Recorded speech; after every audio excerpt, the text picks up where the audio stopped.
Hi there, this is Dr. Anish Kohli. I'm the endocrinologist at Pratima Hospital. Pratima Hospital Kukatpalli దగ్గర నేను ఉంటానండి. I'm here from 11 to 1. So today I'll be talking about a few questions which have been asked by some of our patients. So let's get to that.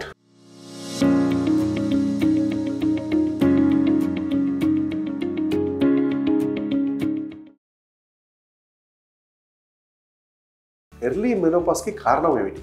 ఇది actually చాలా important thing అండి. మామూలుగా చాలామంది ఏమనుకుంటారంటే సరే నెలసలు అయిపోయాయి కదా ఏముంది అనుకుంటారు. అస్సలు అలాంటి సమస్య లేదు. మీ నెలసలు అనేది చాలా ఇంపార్టెంట్. ఎందుకు ఇంపార్టెంట్ అంటే నెలసల వల్ల కాదు, ఆ నెలసలు ఎందుకు వచ్చాయో ఆ హార్మోన్ వల్ల. సో ఆడవాళ్ళు ఈస్ట్రోజన్ అని చెప్పేసి అండాశయం నుంచి ఒక హార్మోన్ వస్తుంది. హార్మోన్ అంటే ఏం లేదు, ఒక చోట తయారైన పదార్థం వేరే చోట పనిచేయటం. సో అండాశయాల నుంచి ఆడవాళ్ళు ఈస్ట్రోజన్ అనే పదార్థం వస్తుంది.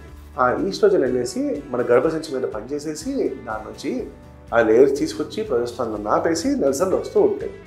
సో ఈస్ట్రోజన్ అనేది మీ గుండెకి ఎక్స్ట్రీమ్లీ ఇంపార్టెంట్.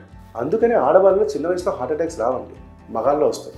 ఎందుకంటే మగాల్లో ఈస్ట్రోజన్ ఎక్కువ ఉండదు, ఆడవాళ్ళలోనే ఈస్ట్రోజన్ ఎక్కువ ఉంటుంది.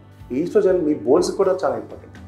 అందుకనే మెనోపాజ్ అంటే నెలసలు అయిపోయిన తర్వాత 50 ఏళ్ళ తర్వాత ఈ ఫ్రాక్చర్లు కానీ, బొక్కలు వీక్గా అవటం కానీ, కాల్షియం తక్కువ ఇవన్నీ అవుతుంటాయి. పోస్ట్ మెనోపాజల్ ఉమెన్లోనే ఆస్టియోపరోసిస్ అవుతుంది. ఎందుకంటే మెనోపాజ్ కన్నా ముందు ఈస్ట్రోజన్ కాపాడుతూ ఉంటుంది అన్నమాట.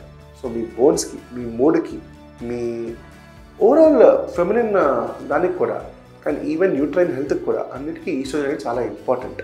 సో త్వరగా నెలసలు అయిపోవటం అనేది తక్కువ ఈస్ట్రోజన్ వల్ల మనం దాన్ని గుర్తుపెట్టడం చాలా ఇంపార్టెంట్. మీకు కానీ నెలసలు అయిపోయాయి. సో త్వరగా అంటే ఎప్పుడు 40 ఏళ్ళ వరకు నెలసలు రావాలి.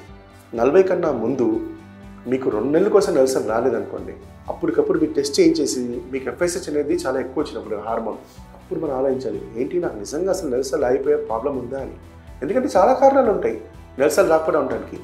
ఫంక్షనల్ అలానే ఉంటుంది, అంటే టెన్షన్ వల్ల కూడా అప్పుడప్పుడు నెలసలు రావు తెలుసా. అలాగే PCOS అని చెప్పేసి మన అందరికీ తెలుస్తుంది, PCOD దానివల్ల కూడా నెలసలు రావు. కానీ వీటితో పెద్ద ప్రమాదాలు ఉండవు, ఎందుకంటే ఇది సెట్ అయిపోతుంది. కానీ మీ అండాశయాలు ఎఫెక్ట్ అయిపోయి దానివల్ల మీకు ప్రీమెచ్యూర్ మెనోపాజ్ వస్తే దానికి 100% మీరు హార్మోన్ రీప్లేస్మెంట్ థెరపీ తీసుకుంటూ ఉండాలి. ఎందుకంటే అదే మీ జీవితాన్ని ముందుకు తీసుకెళ్తుంది, లేకపోతే మళ్ళీ పిచ్చి కాంప్లికేషన్ అని వస్తూ ఉంటాయి. సో అది మీరు గుర్తుపెట్టాలి.